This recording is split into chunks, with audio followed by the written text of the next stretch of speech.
জয় কৃষ্ণ কালী মায়ের জয়, জয় সোনা মায়ের জয়, জয় মঙ্গলা মায়ের জয়। মায়ের ত্রিশূল যখন ভক্তদেরকে ছোঁয়ানো হয় তারপরে কোথায় থাকে সেটা কি জানেন? দেখে নিন তাহলে কোথায় থাকে আমাদের মায়ের ত্রিশূল।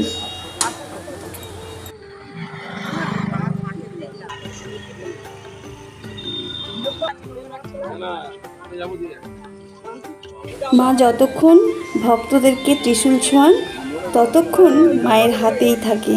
তারপরে ওই ত্রিশূল নিয়ে মা সোনা মায়ের কাছে চলে যান। মায়ের ব্যাগের মধ্যে সব সময় ত্রিশূলটা থাকে। তার মানে আমাদের মা দশভুজা দুর্গা, তিনি ত্রিশূল ছাড়া হন না। সব সময় মায়ের পাশে থাকে মায়ের ত্রিশূল। মায়ের একটা ব্যাগ আছে, সেই ব্যাগের মধ্যে ভরে নিয়ে তিনি বাড়ি যখন যান তখন সাথে করে সেই ব্যাগটাও নিয়ে যান। আর ওই ব্যাগে থাকে মায়ের ত্রিশূল, যে ত্রিশূল ছোঁয়ালে ভক্তরা সুস্থ হয়ে ওঠে, ভক্তদের মনের কামনা পূর্ণ হয়।